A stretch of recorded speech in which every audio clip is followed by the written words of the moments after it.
Recording. Greetings, welcome to the Transforming Assessment webinar series. First session for 2022, wet and soggy here in Eastern Australia.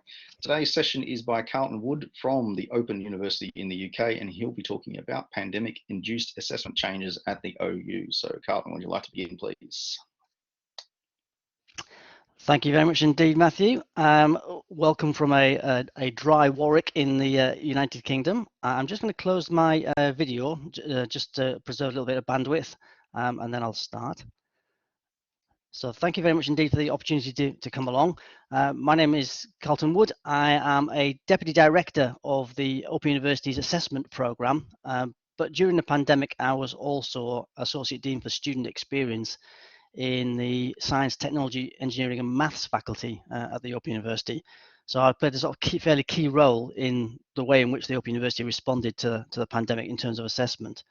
I thought one of the things might be helpful is to give just people a little bit of a flavour of what the Open University was. So this is the sort of outline for the session that I'm going to run.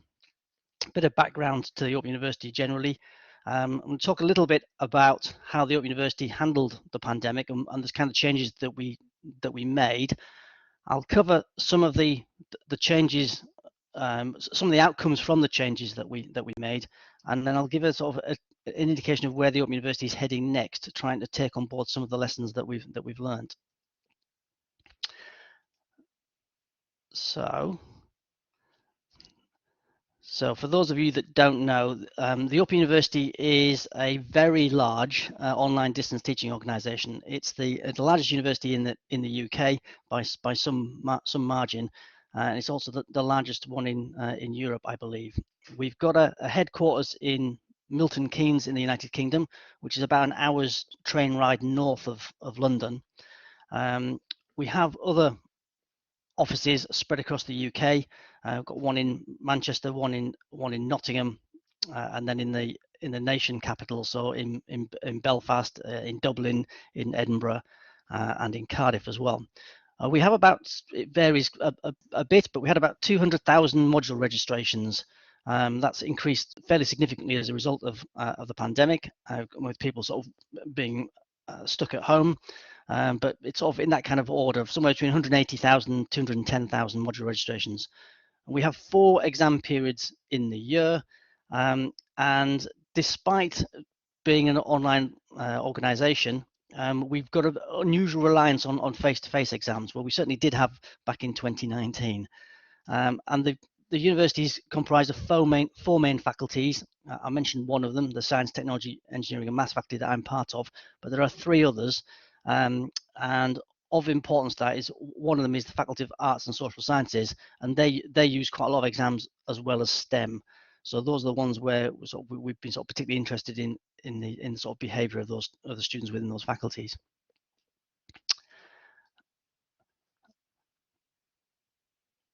Right, so if we go back to the heady days pre-pandemic, so before 2020, if you asked anyone around the Open University what was the mechanism by which we delivered our exams, you'd have got a fairly sort of set answer from people.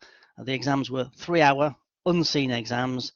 They were taken in an invigilated exam hall that the Open University booked somewhere across the UK, or indeed internationally. We have a number of exam centres internationally as well. And typical for an exam, we would make sure that sort of students could only take certain things into the examination. There may be sort of certain sort of module handbooks and things that people are allowed. They're only allowed certain types of calculators, but there was sort of limit to what they could actually take into those exam venues. So that was sort of nice and easy. And then cue something called COVID, I think it was, but we'll talk about that in a second. If you ask people why they wanted or why they had examinations pre-2020, I think the main answer you'd get was it's the sort of synoptic nature, the chance to bring together various different parts of the module that students had studied, and also sort of underpin sort of students' understanding, brought that together so they could carry that onto subsequent modules that they may do. There was other reasons as well that have come out as well. So one is around because we've got so many different students in so many different locations, we don't often get to sort of see very many students sort of face to face. It enables us to perform identity checks. So students were asked to take passports into examinations, and you could use that to sort of check students' ID. And also, it's quite helpful to do that kind of thing, particularly where you've got modules that can't use any kind of sort of plagiarism detection software. So the Open University uses Turnitin and Copycatch for collusion, suspected collusion cases. But those two are not particularly helpful if you've got, say, something like mathematics, where you're asking perhaps students to write answers out, or there's only one way to the right answer. And therefore, asking students to perform an examination can be quite helpful to make sure that it's the student's own work. So get to early 2020, and the situation in well, certainly in Europe and to some extent in the UK as well, was clear that there was a COVID was beginning to sort of take hold. So in terms of the sort of assessment side from the Open University, we needed to make sort of some fairly rapid decisions. With the first face-to-face exam for the OU was scheduled to take place on the 16th of March. But by that point, there was sufficient number of cases, and it was fairly clear that the government was going to probably have to do something. So there was a sort of small group that was convened on, oddly enough, Friday the 13th of March 2020, and the decision was taken at very short notice to cancel the examinations. How we were going to calculate student scores and things, we weren't sure at that point. We just realised that it just probably wasn't sort of sensible to go ahead with exams. So we cancelled the exams on the 16th of March. And then on the 23rd of March was when the UK government announced a lockdown and everyone to work from home. But clearly what Open University needed to do was to then sort of try and bring a more considered response and work out what to do in a more detailed way. So what we did, in common with lots of other universities, we assembled a sort of a small group to try and make decisions in this kind of area. We've got a very sort of complicated governance structure. It's been likened to an oil tanker, very difficult to sort of slow or turn around. So we created this academic implications group. Would make decisions around what we need to do in terms of assessment, but also create or amend policy if it was required. So what the university decided to do in that group was to cancel all of the final assessment. And the Open University has got a number of different types of final assessment. So there are end of module assignments, or EMAs, which are normally sort of visible to the students do at home. And there are also exams. Those are the sort of two main types, and the exams are the ones that were taken in the exam hall. So we decided that the default position was to cancel, but we gave the choice to faculties about what they actually want to do in the end. So on most modules in most faculties, the decision was to sort of cancel the EMAs. It wasn't because the students were the students could have still done them at home, but because we thought of the pressure on people as a result of sort of COVID beginning to bite, it was just sort of sensible to sort of cancel those end of module assignments. In terms of exams, there was a choice of either no exam, i.e. cancelling it, or to allow a remote exam. And what we found was that the choice that people made was highly dependent on the sort of subject that people were looking at, but also it was learning outcome driven as well. So what we found was that some modules had tested all of the learning outcomes in early assessment, and therefore they were quite happy to cancel the EMA and to some extent the exam. Whereas in other areas, there were specific learning outcomes that were only tested in the end of module assignment or the exam, and they wanted those to sort of carry on. So we allowed the sort of decision to be made. It wasn't by module teams, but it was sort of higher level, and that was sort of by a sort of associate deans and directors of teaching in the relevant subject areas. So I don't expect you to read the detail on this slide on those typical kind of comments. All I want to point out is the actual complexity. This was taken from a report that went to sort of the main Open University governance structure, and it just shows the sort of complexity of what we had. So you might just be able to see, at one point it says conflation period, C1, C2, D1, F1. All of those relate to particular points in the year when we've got exams or EMAs. So it follows the letters of the alphabet. A is January, B is February, C is March, F is June. So this is just for the STEM faculty here, and there was 255 individual final sort of examination points in that period from March to September. And what we did is we analysed whether people sort of cancelled exams or went ahead with exams to try and get some kind of understanding.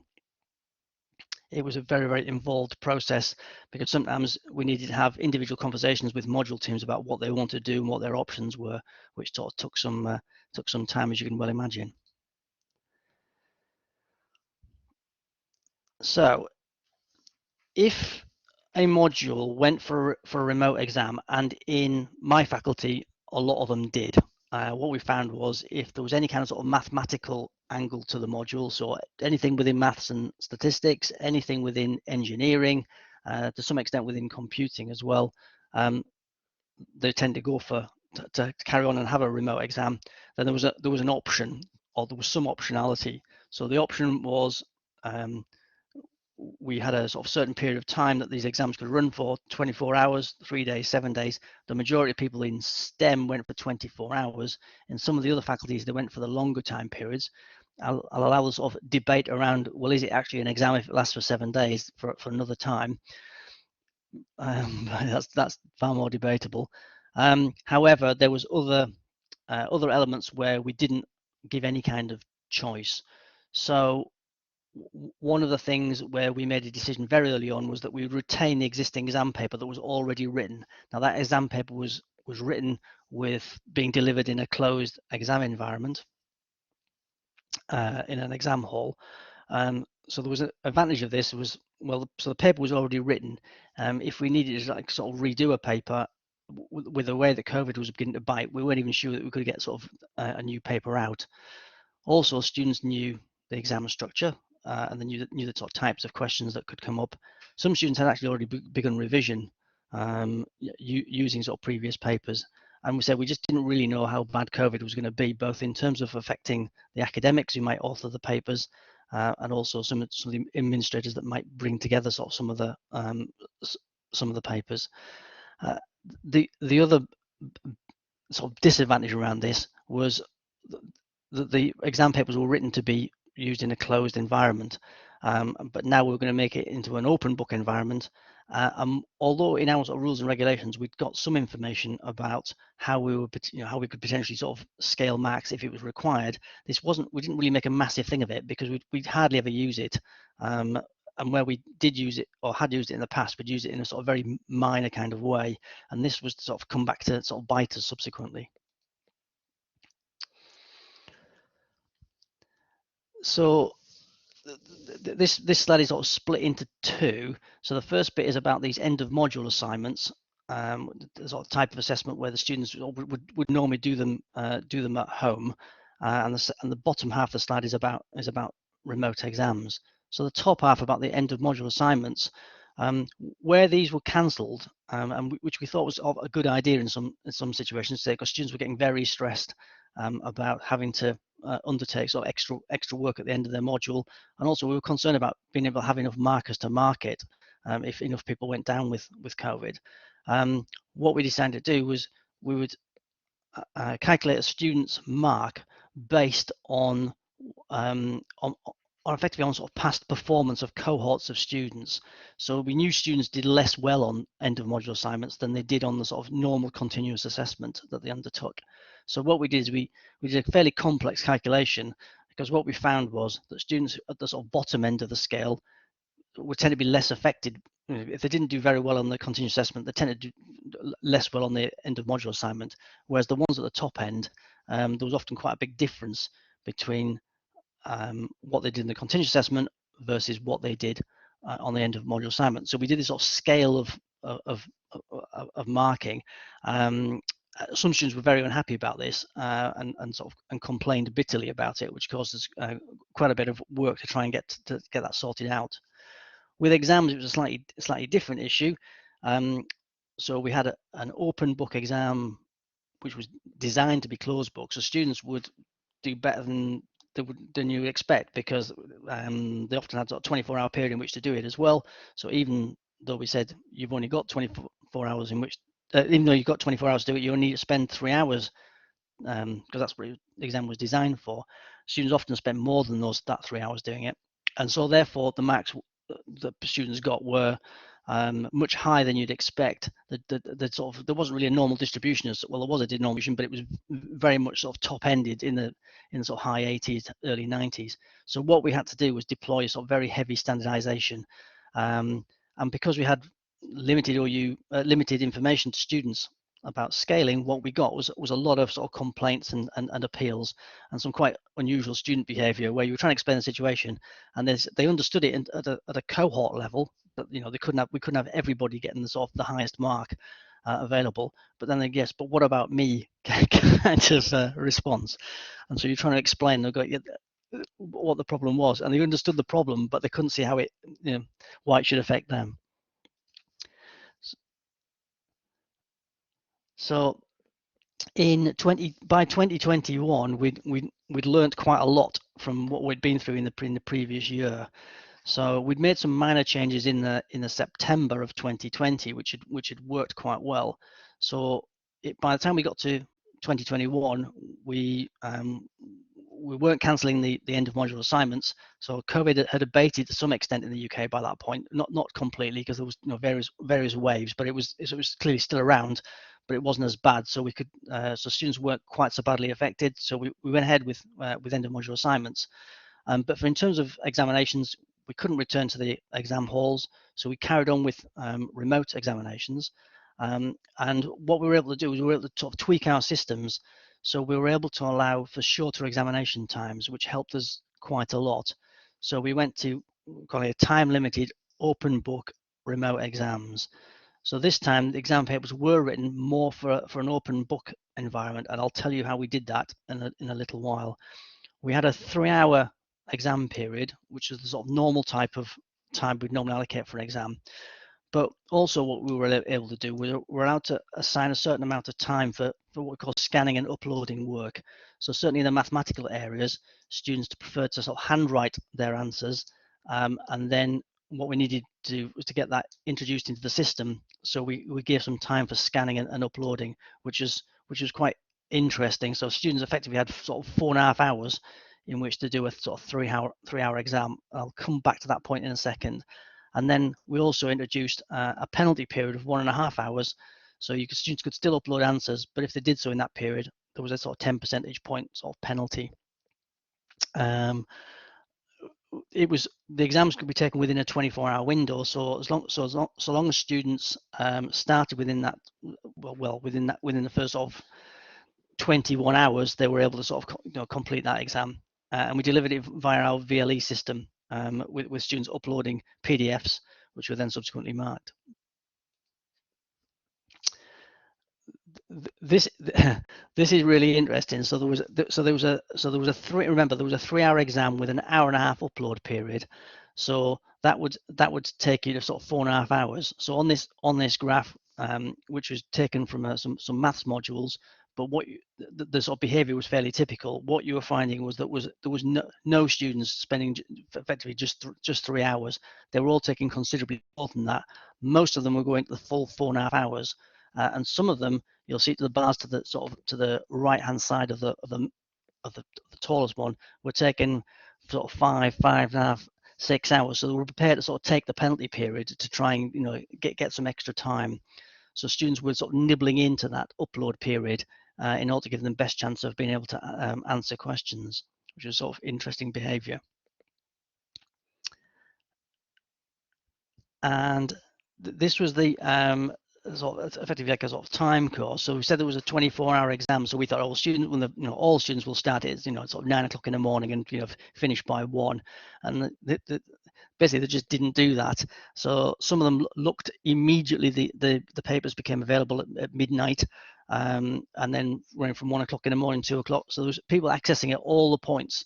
Clearly there was a peak around sort of 9 or 10 o'clock in the morning, but you could see there's people were accessing it for the first time at 5 o'clock, 6 o'clock in the afternoon, early evening.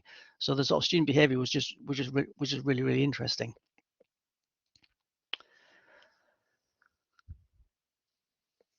So we were really intrigued as to what the student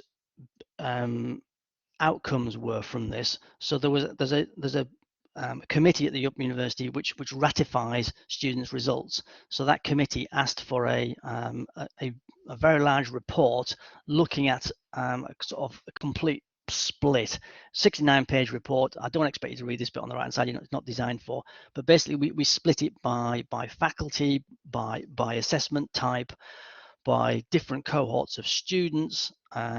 So we've got a problem with some attainment gaps, awarding gaps within the Open University, and so we were sort of very, very interested in what sort of student behaviour was that. So we did an awful lot in that kind of in that kind of area, and there were some really interesting results that came out of it. So what we found was that retention and pass rates increased where the end of module assignments or the exams had been cancelled, or where remote exams had taken place.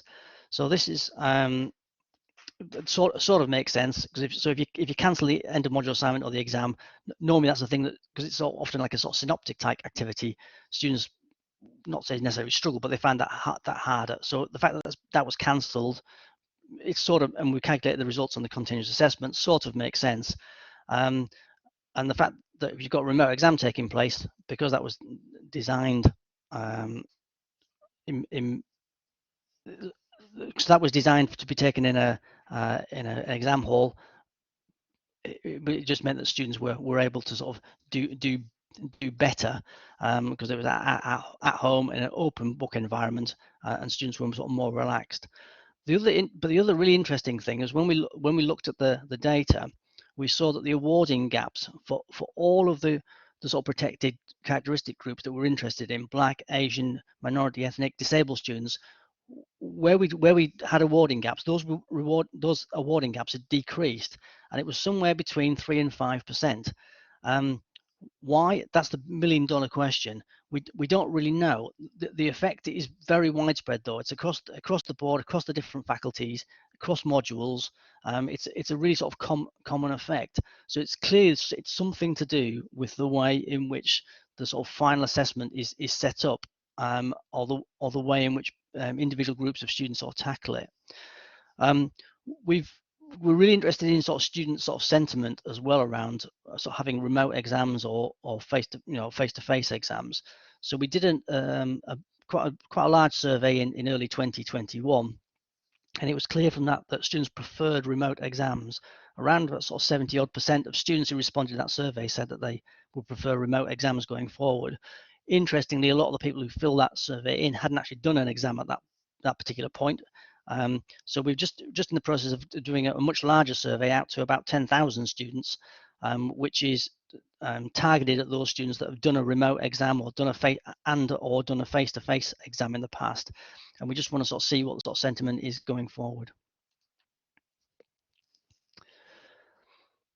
So for 2022, what are we doing? Well, we made a really early decision that we're going to stick remote exams. So in the UK, we've still got COVID. It's sort of diminishing to some extent. A large number of people are vaccinated, but we just thought it's much easier to sort of stick with a particular decision.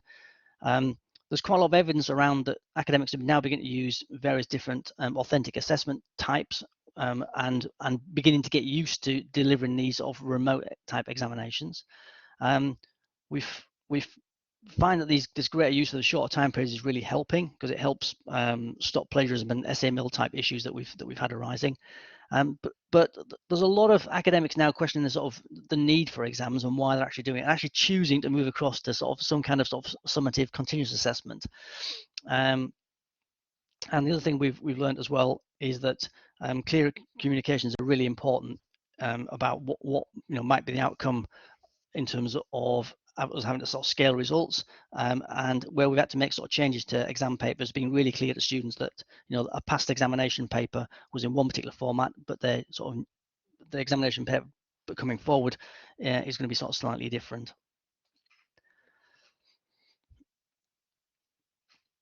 So we've actually made the decision to extend the use of remote exams to the end of 2023. And you think, well, that's a heck of a long way off. How come? Well, with the Open University, we recruit around about 2,000 invigilators when we've got face-to-face examinations, and we have to book around about 600 different exam venues, both in the UK and abroad.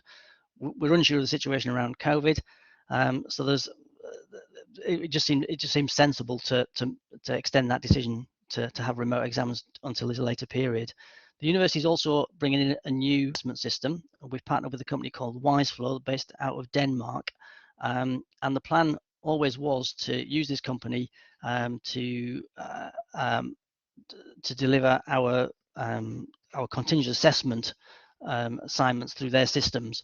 The plan was to bring that in early 2023, and WiseFlow also allow us to use the same system for end of module assignments, including exams. So we were interested in using that as a sort of possibility moving forward. So timeline at the moment is 2019, we had face-to-face exams. 2020, quick move across to remote exams because of COVID. 21, 22, 23, we're going to carry on using these sort of remote exams. In 2024, the plan is to introduce the WiseFlow system and have online exams through WiseFlow. WiseFlow offers a number of different advantages. It allows various forms of digital invigilation. They do a sort of like lockdown browser. You can author questions directly into the WiseFlow space. That helps academics, because we've got quite a complicated exam authoring structure at the moment. Hopefully as well, students will be familiar with the system because they'll have used it for their continuous assessment types by that point.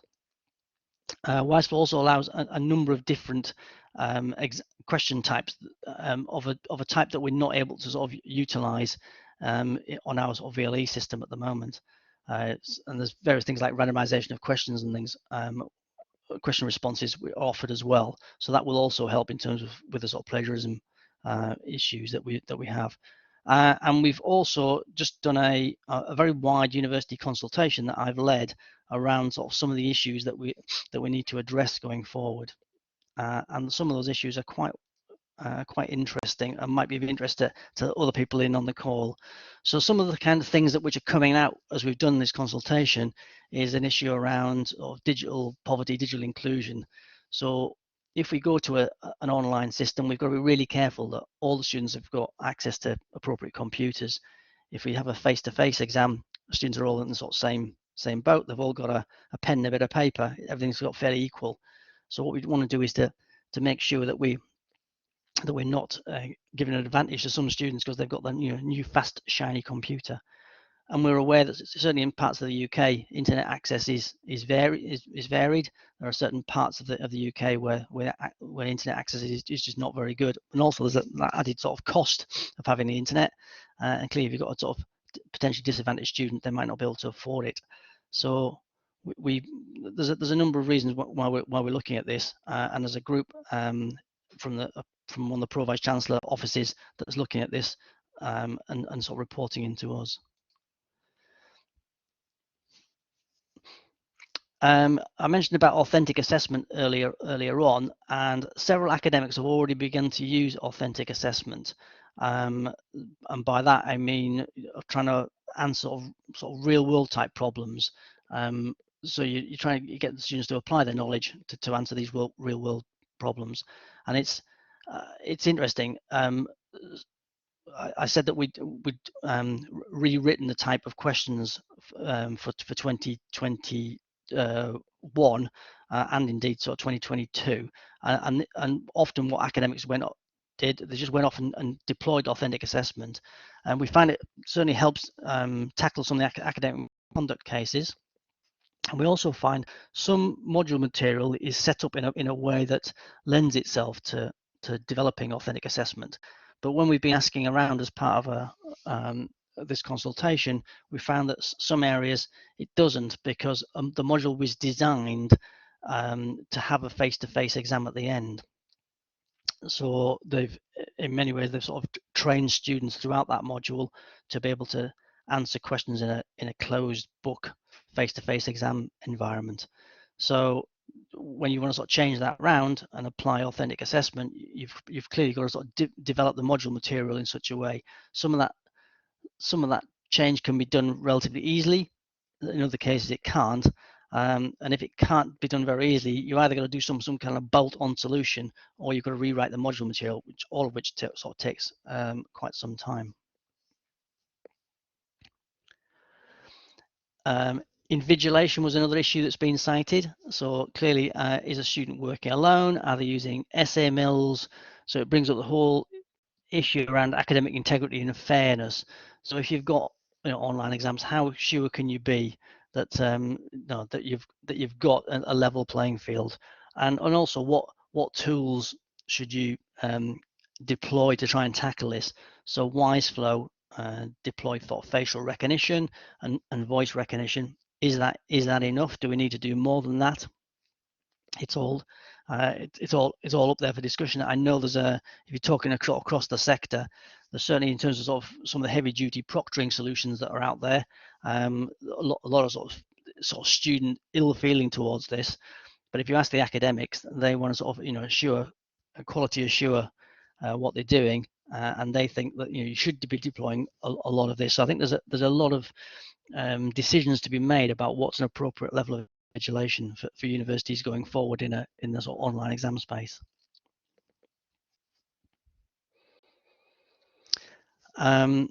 One thing that we've got is around sort of student identity. This might be a sort of a particular unique situation for the Open University. So if you look at the third bullet point down, we're a very large provider. We've got students spread all over the place, so it's really difficult to bring students on the site. I was at a conference the other week, and I was asking someone else who was thinking about having online exams, and they were saying, well, if there's some issues and we can't do online, we'll just bring all of our students on the site. And I was like, well, your university can't do that, because we've got, we might be bringing on sort of 100,000 students onto a site. It's too difficult to do it. So what we've done in the past when we've had face-to-face exams is we've used that as an opportunity to sort of confirm student identity. So they used to sort of bring a passport into the exam hall, and an invigilator would check that.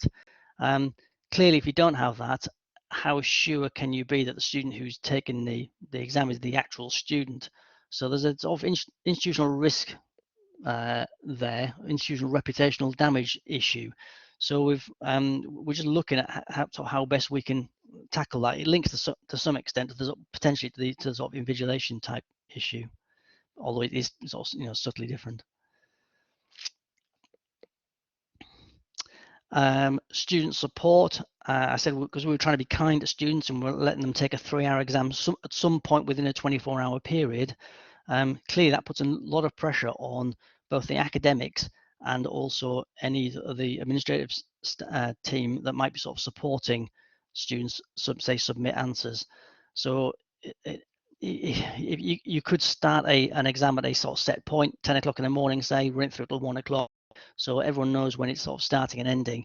However, that limits students. So we were trying to be sort of kind, if you like, and have this sort of 24-hour period open. What some module teams have chosen to do is to reduce that down to, say, a 12-hour period, 8 a.m. to 8 p.m., because it just gives a more sort of confined period in which they have to be able to offer that support.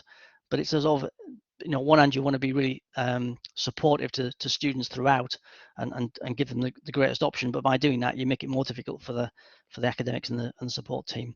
So that's another thing that we're needing to sort of needing to address.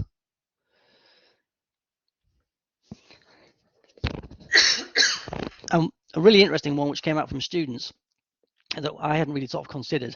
When you have face-to-face exams, the institution which is responsible for sort of providing the space. So we book the venue, we control everything in that venue, heating, lighting, whatever.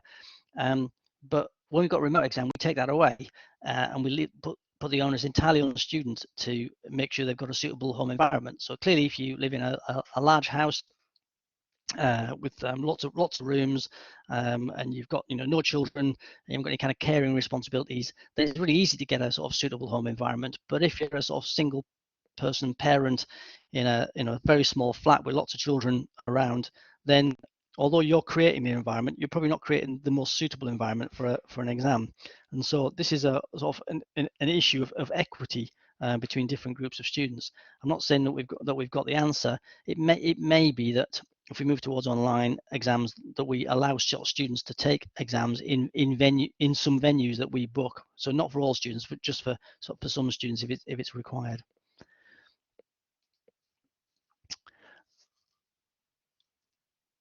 And so, in terms of the sort of way forward for the Open University, what we're doing at the moment is we're assessing the sort of potential benefits of having an online exam system to replace a face-to-face examination system. We're analysing these various issues that I've mentioned in the last few slides, and we're trying to sort of find answers to some of them, or ideally all of them. Some of them are certainly probably easier to address than others. And it's almost certain that a sort of one size won't fit all solution, because various different subject areas require different things. So I think the solution we're going to come up with will be probably multifaceted. We'll probably end up with some kind of hybrid system, I would suspect, where those that feel as though they can move across to online exams will be able to do so, whereas I think we may have to retain some kind of face-to-face examination capability going forward. The really interesting thing from my perspective is that it's really shifted the way in which academics think about examinations. If I'd gone to a group of STEM academics in 2018 and go, I've got this really good idea, let's cancel our face-to-face exams and have some remote exams, I couldn't really tell you what they would say, but it wouldn't be very polite. So in many ways, COVID has done us a bit of a favor from that point of view, is that we've had to deploy these remote exams. So it's made people think about and question what they've done in the past and why they've done it, and that's really good. And it may be that what they've done in the past is the only way to do it or the best way to do it, and they need to carry on doing that going forward. That's fine, but there's certainly some kind of pointers to the fact that academics are sort of really questioning what they're doing, and some of them are make sort of fairly seismic shifts of a nature that you just would not have expected or seen in previously. So just about at the end. So sort of well, I'm really interested either sort of at the back end of this session, or if people want to sort of contact me directly about how others of you have used remote exams, how have you organised them, and are you seeing sort of faculty specific differences. I'm part of a European Association of Distance Teaching Universities group that's looking at remote examinations. So we've got sort of some clues from that, but I'll be interested in a sort of wider context, what academics have done in other institutions. And the other thing is that's my email address. So if anyone's got any sort of particular questions that they want to ask me afterwards, feel entirely free to get in contact, because I'll be really interested in sort of seeing what people have got to say on the subject. So that's it in terms of the presentation. We've got about sort of 15 minutes left to pick up on any questions that people might have. Thank you very much. Greetings, folks. If you have any questions, there's been some active text chat, not necessarily direct questions. I'm just looking up the questions here. Okay. Yeah, I was too busy doing the presenting, so no, it was just. Fine. It's fine. Don't worry about that. So yeah, if anybody's got questions, you may like to activate your microphone to ask the question. If you want to do that, just put up your virtual hand. There's a little hand raising symbol that lets us know you want to talk, or just type your question into the text chat. Search down the list. No hands up yet.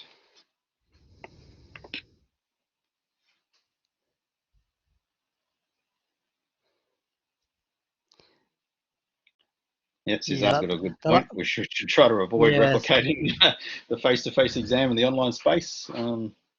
That was the mistake we made. Well, that's clearly what we had to do in 2020 because we had no choice. And I guess certainly in 2021, that was where people did sort of different things and didn't try and replicate it. But it's quite hard to get people to change certainly in your use case, 50 years of doing things the same thing. Process. yeah. I mean, there's still that hankering now that sort of COVID has somewhat dissipated to get back to exam halls. And that's an interesting sort of reaction to the whole thing, I guess. Certainly from an OU perspective, it's interesting because there's certain areas within the university, maths in particular, which are really keen to do that, and their external examiners are sort of encouraging us to do that. But there's other areas where they're saying there's no way we're going back to that kind of sort of situation. So it's and they don't require to be forced to make that decision. They're very happy to do it and want to do it. So it's very sort of subject specific. And I think that's the nature of the assessment. Yeah, I mean, just raising the point about what kind of responses you're looking for. Are you looking for the selected closed sort of responses, or you're looking for something that's open-ended and constructed? Yes, you can do closed multiple choice pretty easily online, but they're also the easiest to cheat. Vis-a-vis something that's more open-ended and perhaps is linked to the student's context and the unit context or the course context. That's perhaps a little bit harder to cheat on or outsource, but not impossible. Nothing's impossible to outsource. Comment around maths. Yeah, that's actually the STEM disciplines at the university I'm currently working at, Macquarie, has also sort of had this sort of hankering, if you will. Perhaps we would like to get back to the on-campus method of supervised exam halls. There's been, I think there's been quite a mix happening. We have run some on-campus exams over the last couple of sessions. There was only one session in the whole of the whole thing where we didn't run any, and that was the first session when COVID initially hit. All on-campus exams were cancelled. But sessions from then onwards, there was a small number, and I think they're sort of coming back a bit now. But what we've also done is ramped up the ability to do online invigilation. So our university is in-house trained invigilators and via Zoom at the moment, and using our Moodle system to deliver the exams. That part of it is Moodle, I think, has performed just fine.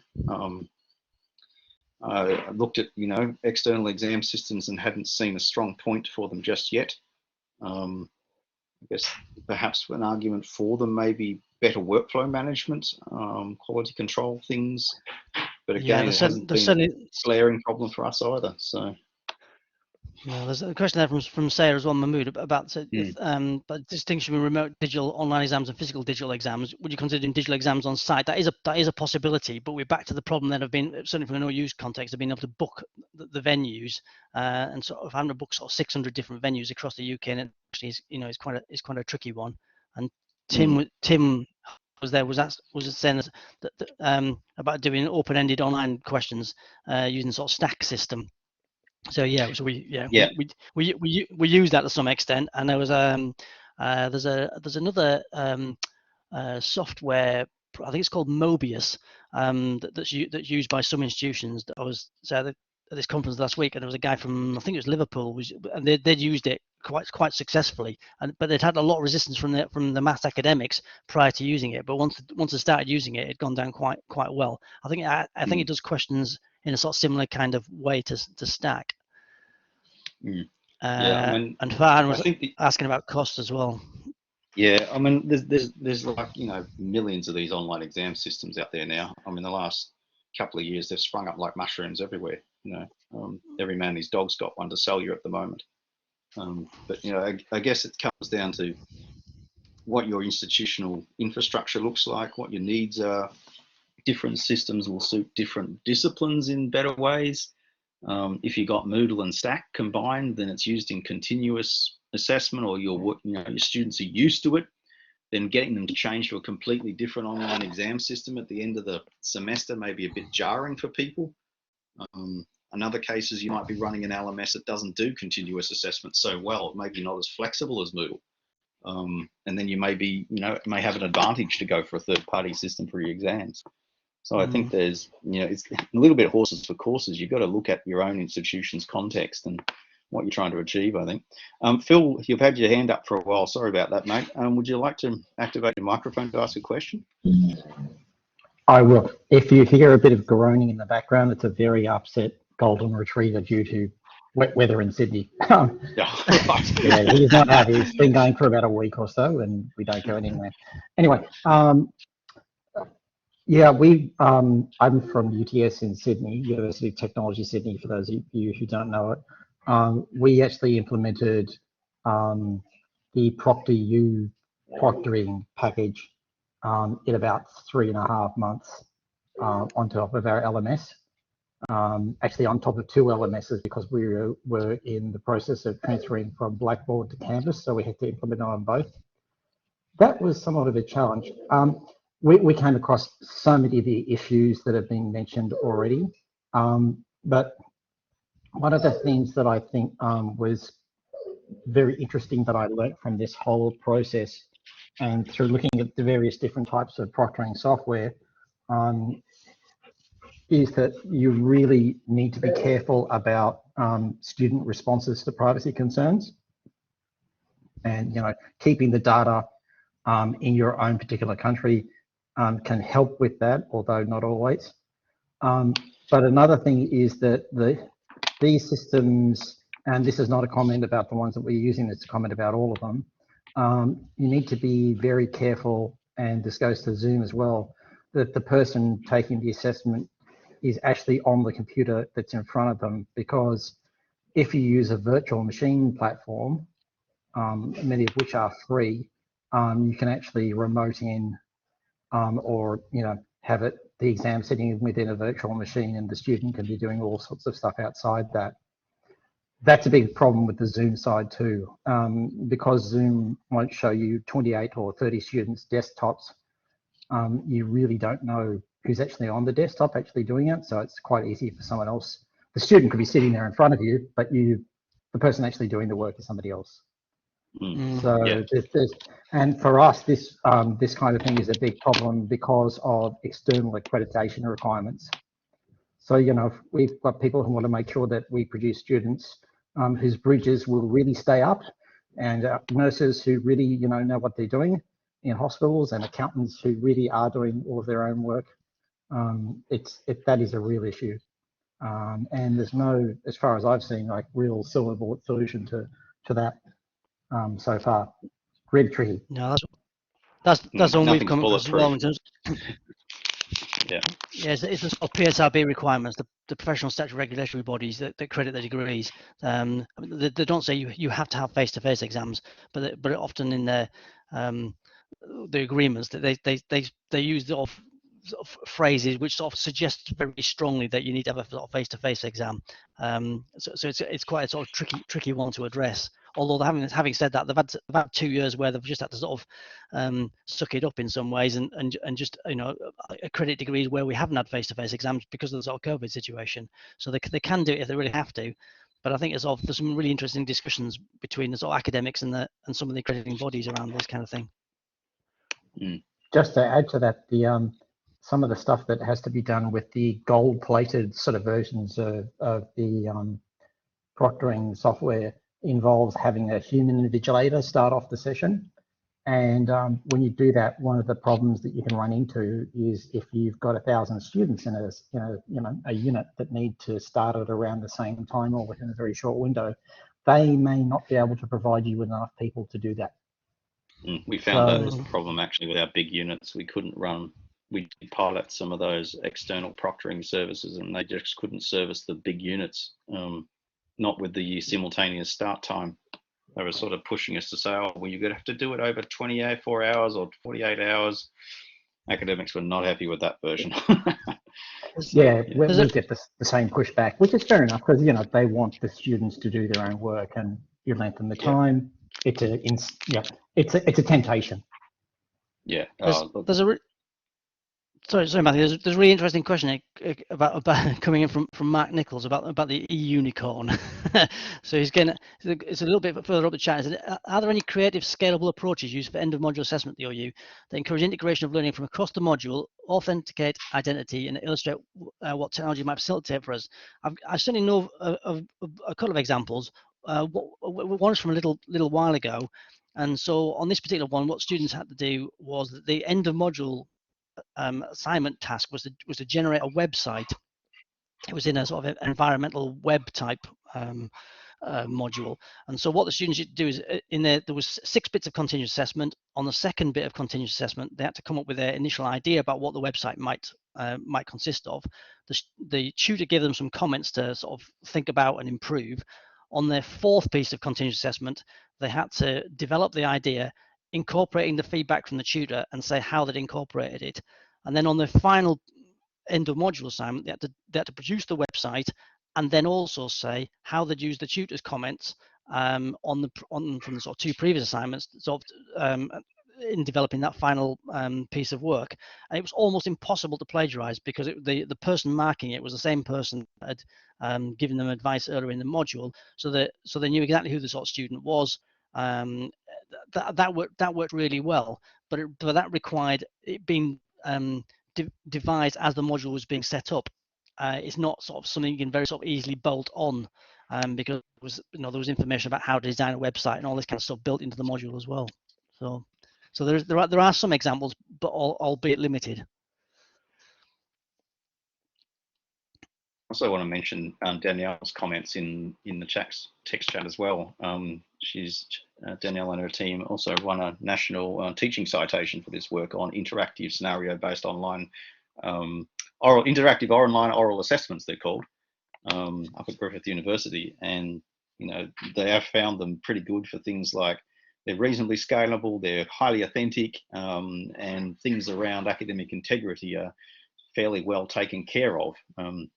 As she says, they're almost an e-unicorn of some sort. The trick, of course, Danielle can explain it probably a bit more better than I can, but you have to have a team of people to do it, and your booking systems and things have to be fairly tickety-boo. But it looks like it's a method with great promise for perhaps all but the largest courses. So, yeah. What's the Dan, if you're on the call, what's the maximum size you think you could run that with? Thanks, Carlton, and thanks, Matthew, for the call out there. We've done interactive orals in courses of over 700 students. We've got one going into a course of 1,600 students at the moment. So basically they're scalable to any size. We've got single academics who do them in their courses. We don't necessarily need a team, but obviously if it is a large scale course, it's ideal to have your markers involved in this, and it works really well. I can see there's a question there about students who don't have English as a first language. We have quite a number of international students at Griffith, and we don't assess their English, we assess the quality of their responses. And it's not a Viva. It's not your traditional Viva, because we know they're very stressful. This is all about a genuine and unscripted conversation in a scenario-based situation. So all of our disciplines, whether they be math, science, whether they be in business or law or arts or wherever it happens to be, we've been able to find genuine, authentic scenarios where we could have that sort of conversation, and the students are able to demonstrate their learning to us in a live face-to-face session. Sometimes it's one-to-one and sometimes it's in a group, but it's worked really well, Carlton, and so it is a little bit of an e-unicorn that we've been developing for about 7 years, and we've got quite some good data on that as well. Well, that's really, can I be getting contact with you afterwards? Please do, yeah, please do, Carlton, please do. I've put a link to a resource in the chat as well, but yes, please do reach out to me, and yeah, happy to Danielle presented back in April in 2020 on that, but it sounds like her scalability has gone well beyond what we mentioned then. So excellent to hear that. And I know you've got quite an active community and network building around that. We do. We have communities of practice on interactive orals in Singapore Institute of Technology, Dublin City University, the Charles Sturt University, and we're looking at another university joining us from Columbia shortly, as well as hundreds of other academics all around the world putting them this in their courses. So we support everyone as best as we can. So more than happy to talk to anyone who's interested about that. I mean, I think it could work for the OU. You guys have got a tutor-based system, so if you've got, you know, groups of students attached to tutors, that's where I was going. You already got the person power, as it were, the staffing model that could be extended to cover those interactive orals. So it might work quite well. Absolutely, Carlton. I'll be in touch. Yeah, Thanks, please do. Thank you. Yeah. Okay, folks, we're almost at the end of the hour. If you have any final questions, please type them in. It'll be fantastic if you could please fill our student survey, our session feedback survey, and I'll provide a de-identified version back to Carlton so he can see how he went. But it helps us justify the existence, etc. Given we're, what, 12 years into the series, I think we'll be around for a bit longer yet, but, you know, it's nice to hear people's feedback. Right. Thanks for everyone's involvement today. Much appreciated. Thank you very much for coming, folks. We will see you on the 6th of April, which we have a joint session coming up with the Assessment in Higher Education Network. The details of the speakers are still sort of to be worked out, but definitely something will be happening on the 6th of April. And those speakers will be drawn from the Assessment in Higher Education Network conference participants. So there's been a 2 years worth of conference coming up. I think it's in June or July, but we'll be having some selected speakers out of that in our series as well. So hopefully we'll see you all again next month, and thank you very much for joining. Bye bye all.